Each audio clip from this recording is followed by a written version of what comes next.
three other participants that I have, I just want us to have this intention in mind for this hour or so. And the intention, this is for myself, Smita, Deepa, and Mira, who we are going to introduce shortly, is to share with the audience our experiences and learnings such that it may help them overcome their challenges in life, right? So I'll repeat it again.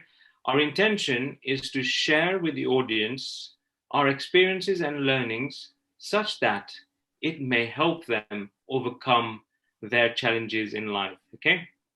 And as always, people who I've done sessions with or even group talks with, they all know there are three values that I always share. And the three values are, one is that we are open. So when you're open, you're not only able to share, but you're also able to receive. So just be open to this session. If you have come here with any expectations, let them go and just be fully open to what you're about to receive today, okay? The second value is there is no judgment, right? So there is no judgment. We don't expect any judgment in this session. I don't expect you to judge my fat lips or, my long ears, right? I can see somebody looking at my fat lips, eh? Right, so there is no judgment, right? And the third value that I also want to share is that we do this with grace. We allow things to flow. We allow things to happen. And we are really grateful that we've all come here today to better our lives, to understand these 5 steps that will really change your life, okay? So now I go into the introductions. A Kenyan, born and raised in Kenya. I lived a few years of my life in Kisumu, 12 years when I was young, and then I moved over to Mombasa because that's where I did my high school for 5 years. And then I came here to the UK. I've been here for about 25 years, and please don't guess how old I am. So this is where I've pretty much lived all my life. You could say more than half of my life, right? So the way I came about, and I'll talk more about this as we go along. The way I came about the work that I'm doing right now is when I went through a troubled time back in 2012, 2013. And at that time, I was, overwhelmed by fear. I was in a difficult relationship as well. My health suffered. So a lot of things happened then, which, really took me down. And I also had to close the little business that I was running, and, everything tumbled. And so this was a point where, the universe, you could say, was telling me, Vishal, you've got to change. Something's got to change in you. Otherwise, you're probably not going to be here anymore. Okay. I've got 2 little kids, by the way. I've got a wife as well. You can probably see their photos in the background there. And it was a time where, I luckily came across some support from a few people, especially my family members.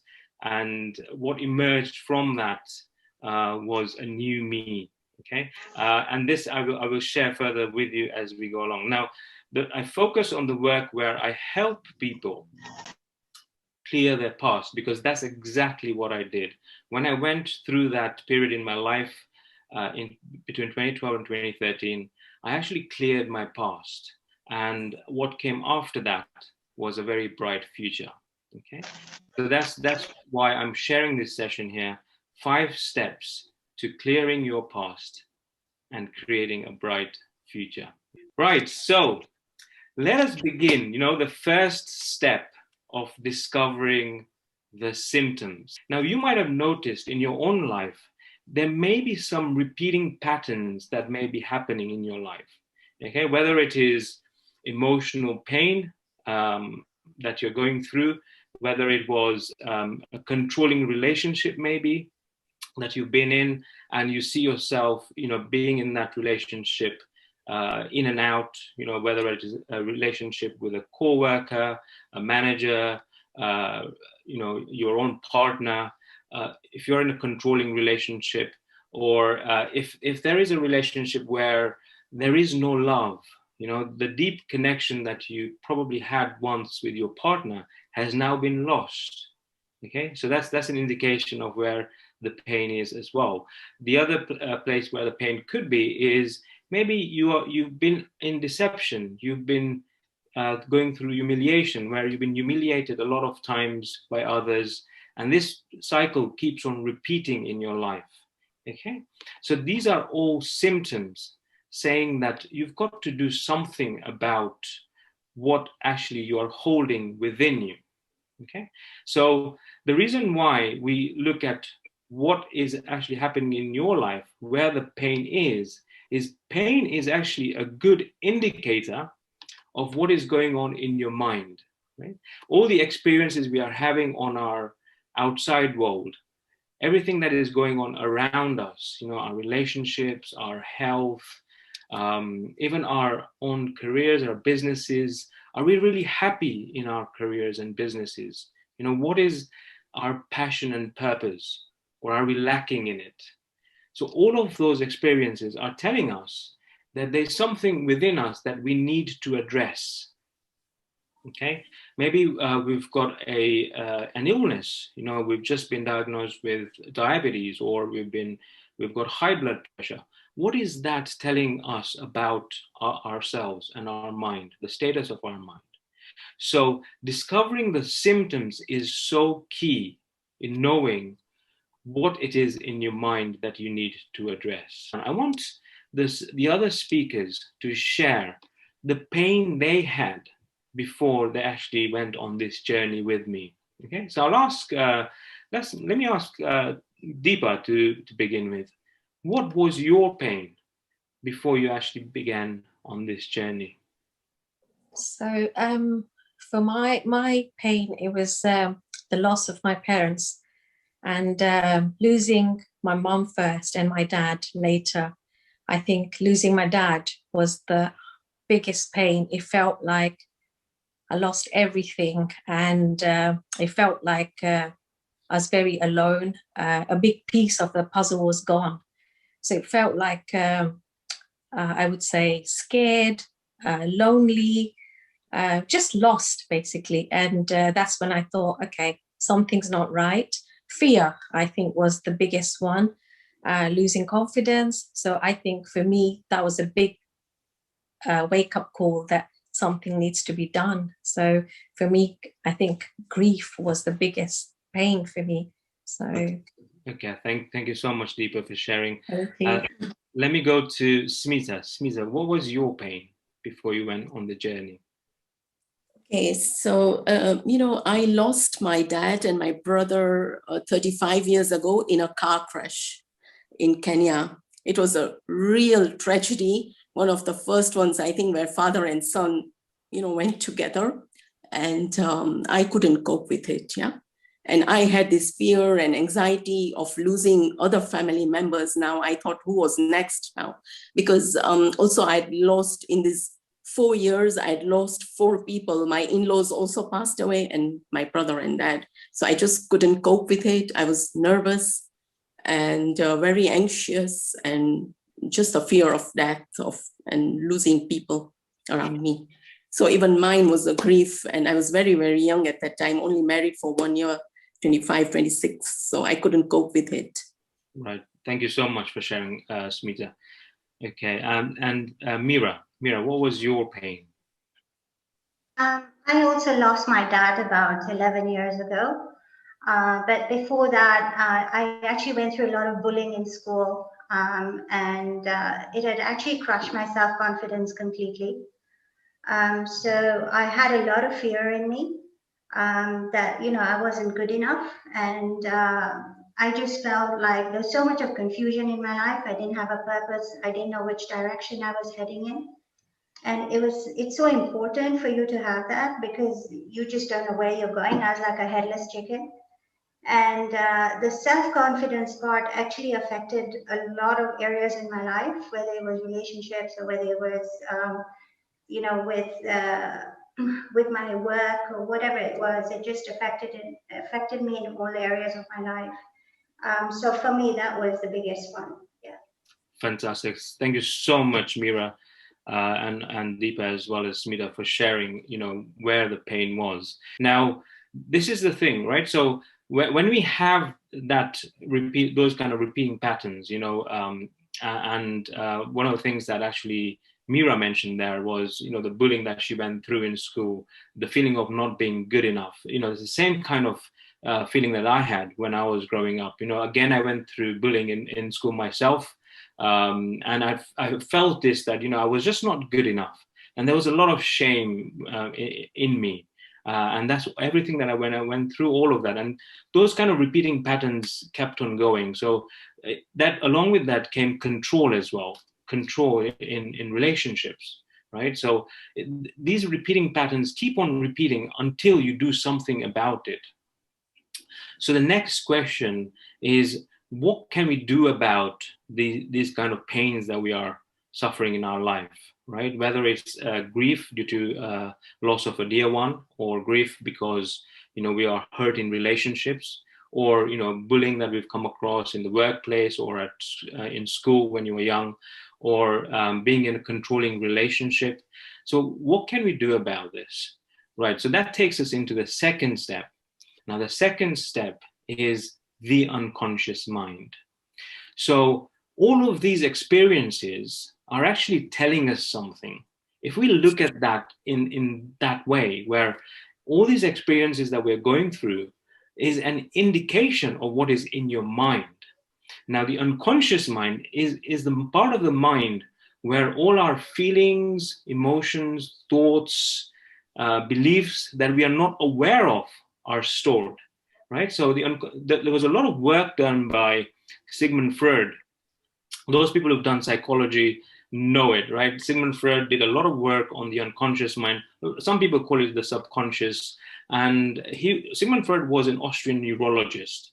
And he basically said that you can liken the unconscious mind and the conscious mind to an iceberg, right? If you look at an iceberg at the top is very small, right? But it's got at the bottom, the iceberg is huge. So if the mind is like an iceberg, the top part represents the conscious mind. The bottom part represents the unconscious mind, something that we are not even aware of. And it is these very things that are in your unconscious mind are what are causing these experiences in your life, right? This pain in your life, okay? So this is where it is coming from. It is coming from the unconscious mind. Now, there's another psychiatrist who was called Carl Jung, again back in the times of Sigmund Freud, back in late 1800s, early 1900s. Now, Carl Jung has this quote which says, "Until you make your unconscious conscious, it will direct you and you will call it fate." Okay, I'll repeat that. Until you make your unconscious conscious, it will direct you and you will call it fate, right? So a lot of us in the Osho, even Asians, we have this word called nasib, right? Or because it was our nasib that this happened. Well, this quote actually tells us that if at all we are able to work with our unconscious mind, we will then be able to actually really run our lives the way we want to run them. Okay, so we all have this power within us. We really are creators who can create the kind of life that we want to create. If we leave everything to fate or nasib, as they say, right, then we'll let others or we'll let other things external run our lives. Okay, so I wanted to share that about the unconscious mind. Now, the unconscious mind, like I said, is a big part of the mind, and this is where everything that we are not aware of is actually stored. So what can we do about the unconscious mind, and what can we do about all these indicators, the experiences that we are having in our life? How can we find out what in our unconscious mind is actually causing these experiences, right? That's the next question. So that brings us nicely to the third step. The third step is all about finding your path of least resistance. Okay, finding your path of least resistance. Now, what does that mean? Finding your path of least resistance. So here it goes.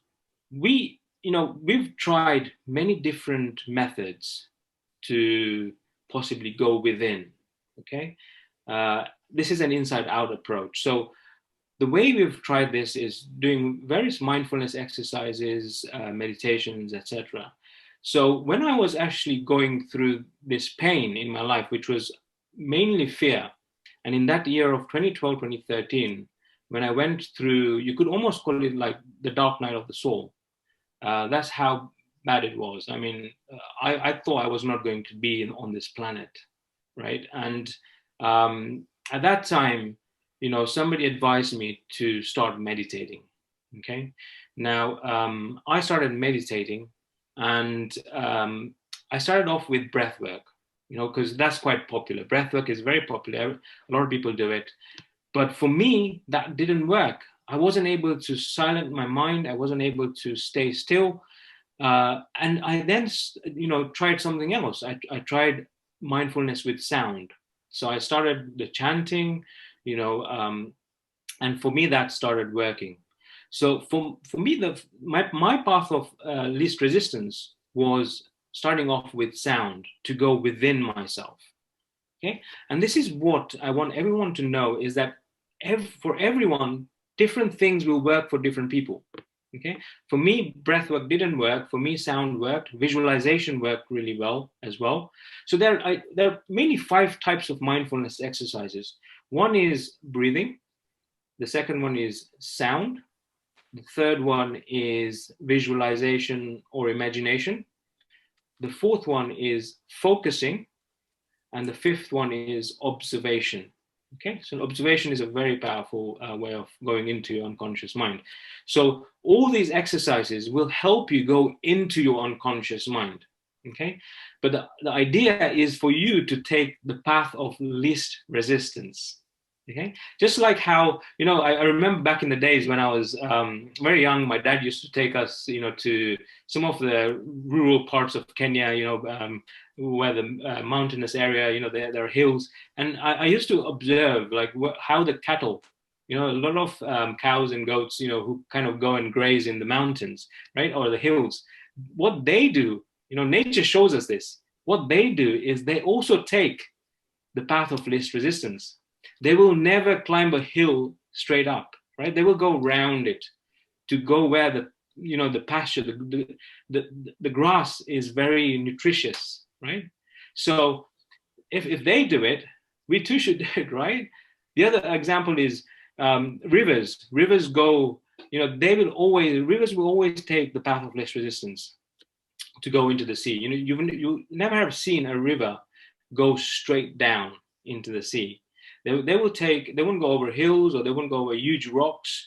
The rivers will go around them and then go into the sea. Again, the sea being a place of abundance. So nature shows us that to get to a place of abundance, we have to take a path of least resistance. So this path of least resistance, which we take to access our unconscious mind, is now about figuring out what is it that works for you. I'm going to ask the speakers I have to share their experience of how their journey of meditation and mindfulness began. Let's go to Mira now. So for me, it was basically I wanted to change because I was actually tired of all the fear and the anger and the resentment that built up over the years. And I just didn't know, how to go within or how to change myself. And then I came across you. And it's like then you started the meditation with me, and I actually did manage to go within. And I think for me, my goal was just to change and to grow. And at the end of the day, the change starts from you. It doesn't have to be with someone else. It all starts from you. So I made a decision that I want to change. And in fact, the meditation helped me so much because in terms of fear, there's no fear anymore. I don't have any anger issues anymore. I've actually become very, very calm. And because I started loving myself by meditating as well. So there was self-love, there was self-care. I think it really helped me grow. And it all started with a 21-day program. So thank you, Visha. I really appreciate it. Brilliant, Mira. Yes, like you said, you can't change anybody else. You can only change yourself, right? How many of you have actually tried changing somebody? Has it ever worked? I'm asking this question to the audience. Has it ever worked if you've tried changing somebody? We all have tried, right? But it has never worked. The only person you can change is yourself, right? And that's why this approach of an inside-out approach is the best way to go about if you want to create a bright future for yourself. Okay, so this brings us nicely to the fourth step, which is going to the root of the problem is key. So once you've figured out what your path of least resistance is, and this is your path of least resistance to access your unconscious mind, now you've got to find what is the root of the problem that is actually causing you to have these experiences in your life, that is causing you to have this pain, whether it's emotional or even physical pain, right? So the way we do this is, where the unconscious mind, let's say, is represented by a glass of water, right? And underneath this glass of water, you have got all this dirt. When you give that glass of water a good shake, what happens to the dirt underneath at the bottom? It comes up, right? So in the same way, what we want to do with these mindfulness exercises, the one that works for you, is to give your unconscious mind a good shake, so that all that gunk that's lying underneath at the bottom rises and comes up. Okay, and then it's time to let it go. But before you let it go, you want to find out what is the issue, what is the problem. Okay, and the way I found is that three main areas these issues come from. One is where we've been through some kind of trauma. We've been through some kind of emotions that we have actually suppressed when we were children. Okay, these actually, as children, if you've seen a child, they're like sponges. They will take in everything that is in their environment. If there is a hostile environment at home, mom and dad are fighting, they take all of that in, right? So these traumas that children have suffered, we've suffered when we were children, are all suppressed in our unconscious mind. And these very things are causing these experiences to come in your life, when you are now an adult. Okay. The second thing that also affects us is any emotions and traumas that we've been through from our past lives. And everything we carry from our past lives, we do bring it over, and we've got to, live them out. So again, from our past lives, we've got to live these experiences, because something that's happened in our past is actually now bringing this out in our life today. The third root cause is ancestors. Okay, now this is a big one, because we not only take the looks of our ancestors, we also take their emotions with us. Okay, so now anything that our ancestors have been through, maybe it was war or any kind of trauma they've been through, our great grandparents, our grandparents, even our parents, we take them on. And thus it becomes our responsibility that we don't have to pass these on to our children. Okay, it needs to stop here. We need to address what we are carrying within us by ourselves, such that we don't pass that on to our children, right? So this is about going to the root of the problem. Now, a lot of us have tried many modalities. We've tried, of course, there is obviously the Western medicine. If you've got conditions, mainly acute conditions, very, very good Western medicine is for that. However, with chronic conditions, Western medicine doesn't really work. It's just, pacifies the symptoms, things like diabetes, you've got to take tablets for your whole life. Blood pressure, you've got to take tablets for the whole life. So, there are other modalities as well. People have tried, acupressure, Reiki, any sort of work in terms of affirmations. And we've all seen this, that, time and time again, you've got to keep on going and having these practices or having this healing done on you. So the answer here is, why is it that it really doesn't go right to the root of the problem, all these other modalities? The reason here is that, I'll give you a metaphor, okay? When you take a boat out into the sea and there is a hole in the boat, so the water starts coming in, you plug that hole, and what happens? The water stops coming in.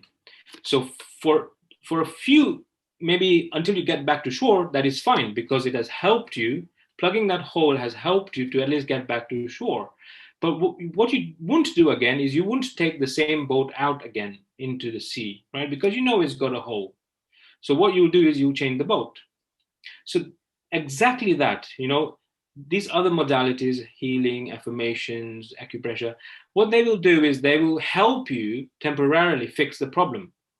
But then you'll have to keep on, if you don't change the boat, you'll have to keep on going back over and over again to get the treatment done, right? And many of us have actually seen that, right? So what can we do to make a permanent change? How can we take those emotions, those feelings that are trapped in our unconscious mind, how can we let go of them? One thing I'd like to share here is connection. I help people make a connection with themselves, with their whole being. Connect to yourself. If there's an issue, let's say with a part of your body, let's say it's the heart, connect to your heart, have a conversation with it. We've seen this, right? We've been told this, that if you, for example, take a plant and you talk to it and you maybe play music to it or you sing to it, a plant that actually does that will grow much better than a plant that you have completely isolated, who you ignore, you don't even talk to. You'll see the difference in how both of these plants grow, right? So in that way, you want to connect. The second thing is observation. Now, observation, like I said, is a very, very powerful tool. If you're able to get into that state of observation, just through observation, you can actually move matter, okay? And they've proved this. I mean, there was an experiment that was done a long time ago in quantum physics by a person called Thomas Young, again in the early 1800s. That's the double slit experiment. But a different version of it later was done, where they just put like a cat to observe the particles going in that vacuum. And just by observation, the trajectory of those particles actually changed. So, and I've used this technique myself to heal a lot of my ailments. I've had like 2 keyhole surgeries on my knees. Right. When I was in university, I used to play a lot of squash, and squash, is a very impactful game. So when I give these talks in the city, and I'm standing there for hours on end, delivering workshops and seminars, then my legs really pain. When I come back home in the evening, at night when I go to bed, I can't sleep, right? But this method of observation, which is essentially putting myself on a corner of a room and just observing myself, in the tick of a second, takes that pain away. Okay, so this is how powerful that method is, and this is how powerful we can be in terms of healing a lot of these ailments that we have. The third thing we can do is emotional integration. So this is all about going back to your past and altering your memory and changing what you actually experience there. Because remember, like I said, we are powerful beings. We can go through time and space and actually alter our memory from when we were in our childhood. And that alters what we actually carry within us in our unconscious mind, okay? The fourth thing is ancestral healing. How can we, get rid of those emotions that we are carrying from our ancestors? And there is another example I want to give here is, in my family, we've got a family history of heart attacks, right? My grandfather had one, and he died of it. Then my uncle, who was only my age, which is 45, he passed away of a heart attack. My dad had a heart attack at about 52. My other uncle, he had a bypass a few years ago. My cousin, actually, who's younger than me, also recently had a stent put in. So this is something, we are carrying within our family. Now, we carry this from our ancestors. And one way that really helped me to actually get over this is, again, I went through a process called integration, which is basically the reason why a lot of men, and you'll see this, a lot of men have heart attacks is when they initially are in a relationship. Everything is hunky-dory, the relationship is blooming, and it is the honeymoon period. There's love, there is a deep connection with their partner. And then slowly children come in and, yes, the mother has to give attention to the children. But then what a lot of men feel is that why has that affection gone from them? Why has the mother their partner taken off the attention from them? There's no more affection between them, or very little, because a lot of affection is going towards the children. So same thing happened to me. And when that happened, I had this heartache in my chest area, right? So I went to the doctors, they did an ECG, they couldn't find anything. And then I came back, and because I'd been through this in 2012, 2013, I did the process of integration, because what I was doing was I was seeking love on the outside. I was seeking that connection on the outside with my partner. But then I found this connection, this love inside of me. A lot of people have told us this, like Gandhi has said, Mahatma Gandhi said, be the change you want to see in the world, right? So you've got to change within in order to see a different experience on the outside, right?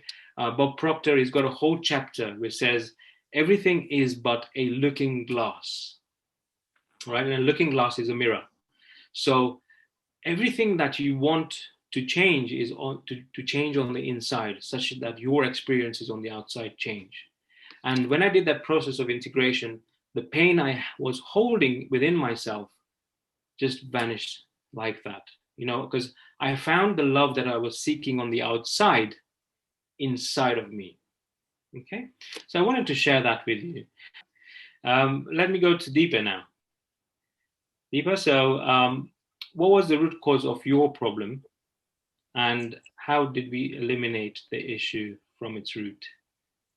So for me, I think when we did the 21-day program, and when we came to doing the integration, that really helped me, because in that 21 days, you taught me the right meditations. And by doing the meditations, it helped me realize that I haven't really lost my parents.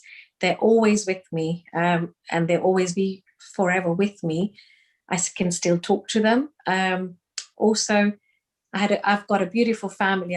My husband is great, and I've got lovely girls, and that darkness covered it at the time, so I couldn't see beyond my loss.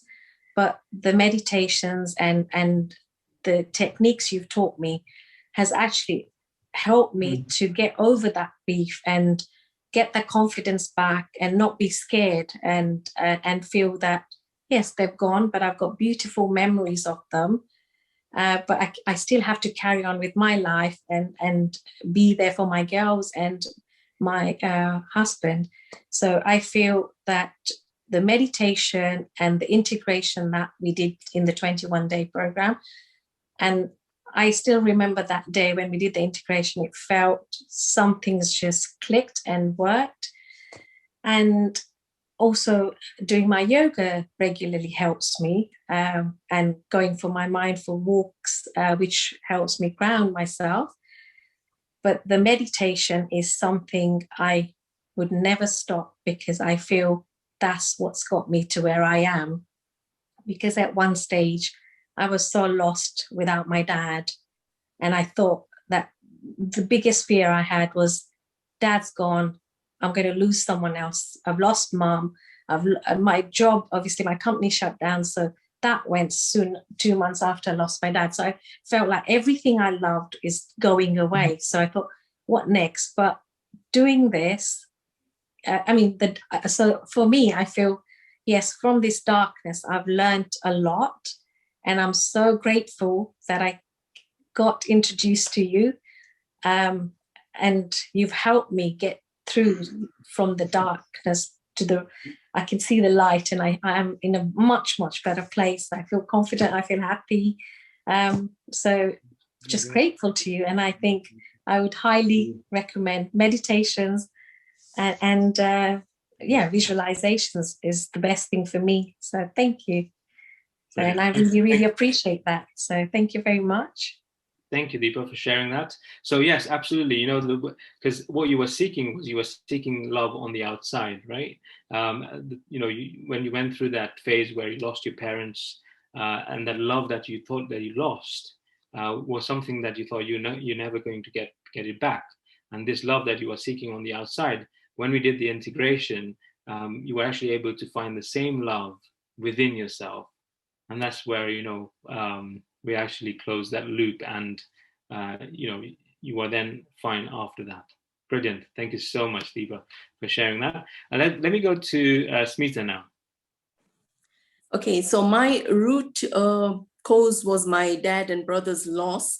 Hence, I thought I had the fear of losing someone else in the family, and which also affected my relationships around me, because everybody is so sporty in my family, and I always used to fear that if something happens to them, so I used to hold them back, and sometimes it doesn't work because I always had fear in me, which is like being negative, all the time, that something might go wrong.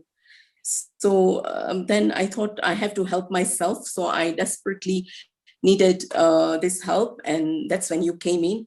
And I did this 21-day program with you. And also the integration method really helped me.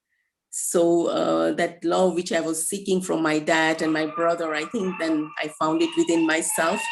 And there was a hard wall around my heart, which we had to, dismantle.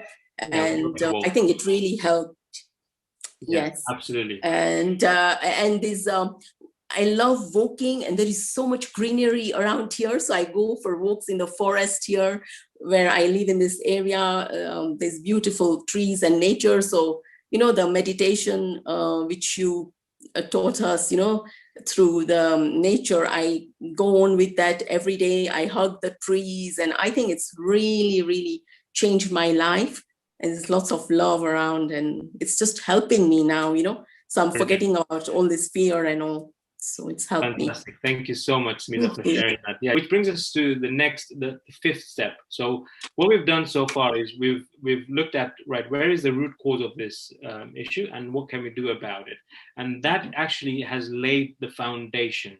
Okay, so the foundation has been laid, and now we are in the building phase, because a lot of people, they want to straight go in and start building, but you've got to lay the foundation. You've got to clear all of that gunk that is lying in your unconscious mind before you actually move on. Okay, and the way I can give you a metaphor about this is, a ship that wants to move forward.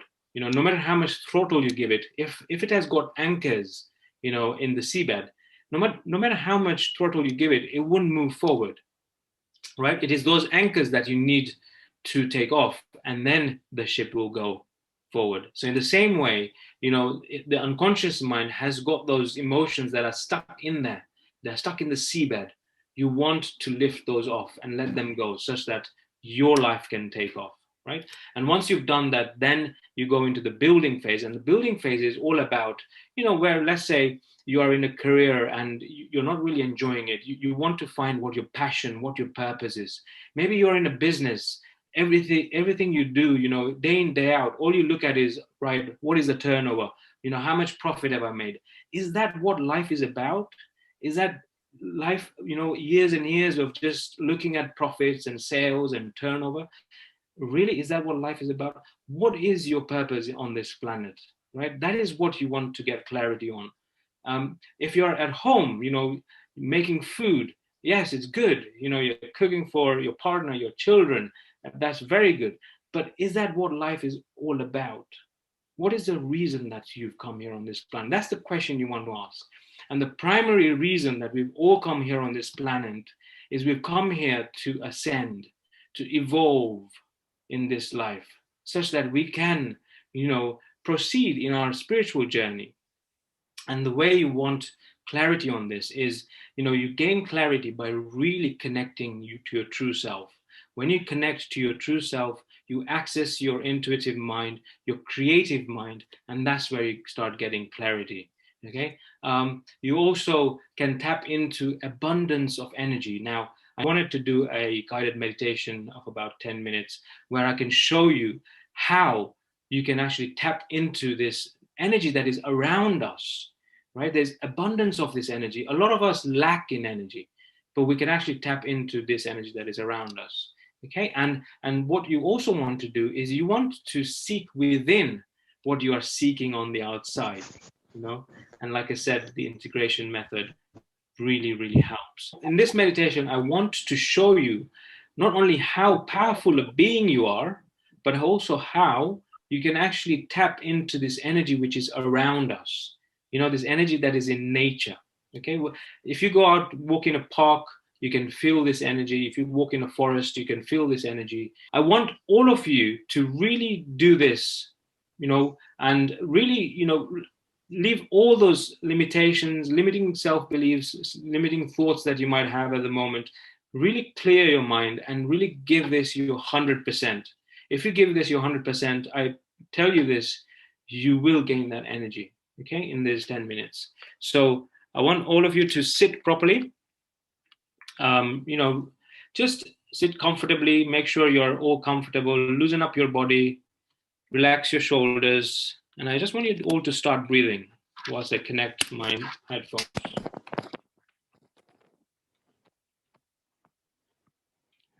I'm going to share some music here. Whilst I'm doing this, I want all of you to close your eyes, and I want you to start breathing deeply. Okay? So just start breathing deeply. Focus on your breath going in and out. If there are any thoughts that come, let them pass. And bring your complete attention, your complete focus to this very moment. Focusing on your breath. You may visualize it as golden in color, going in through your nostrils and out.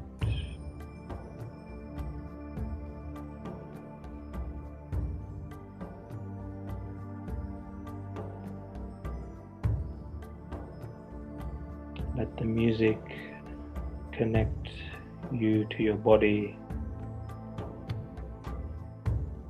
Let it help you go deeper. And just breathe deeply in and out.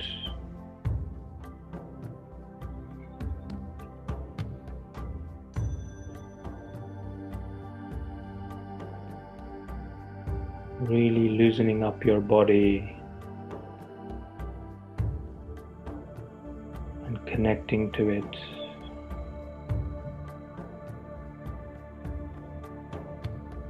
If there are any thoughts that come, let them pass, just like white clouds passing by in a blue sky.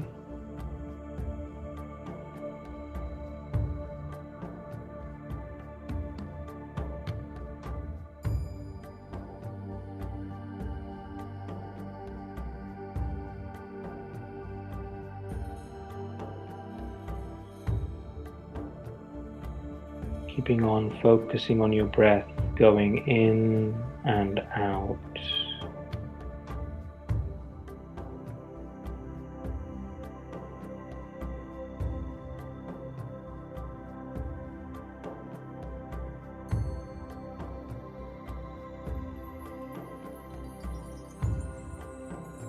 And with the next deep breath in,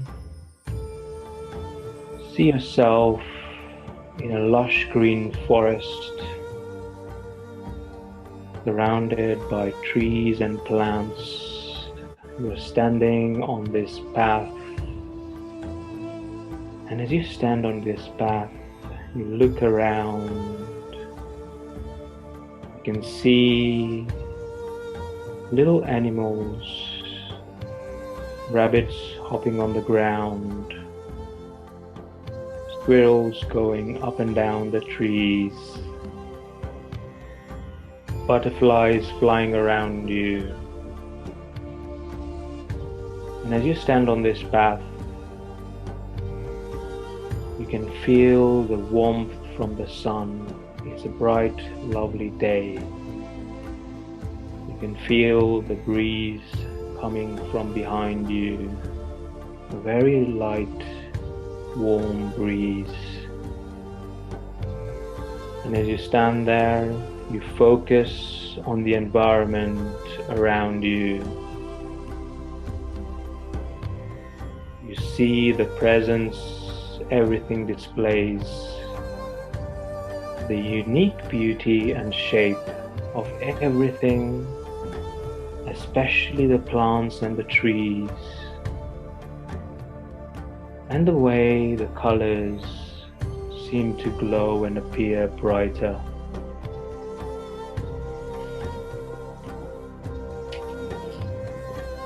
Try to experience that feeling of closeness, the feeling that no matter how far away something is, that you can touch it, connect with it, and breathe it in.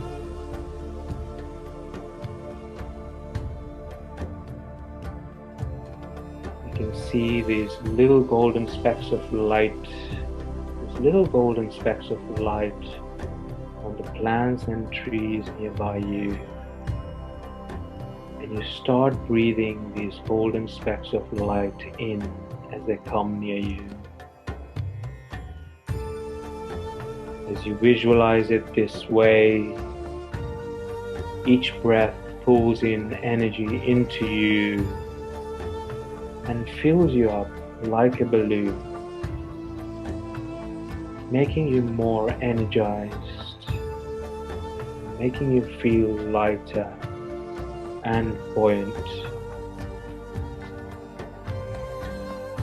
As you breathe in more and more of these golden specks of light from the plants and trees around you, this energy which is full of gratitude and love flows right into your heart center. As you breathe more and more of it in, you can now see your heart full with this golden speck of light, this energy which is coming to your heart center, being soaked up and then pumped to the rest of your body. Imagine the love being diffused through all the capillaries, the blood vessels, the arteries and veins, and into every other organ of your body. Because the heart is carrying love and gratitude there throughout the totality of your being. Imagine that energy soaking into every organ and every cell of your body. As you breathe in more and more of these golden specks of light from the nature that surrounds you, you can truly feel this energy from the top of your head to the bottom of your feet. And you see your whole self covered in this golden light, feeling very energized,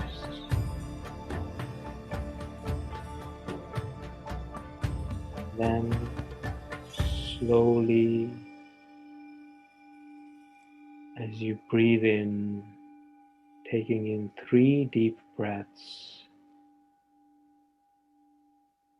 I want you to slowly come back from the forest to where you are.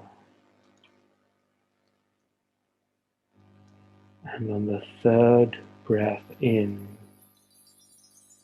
slowly open your eyes.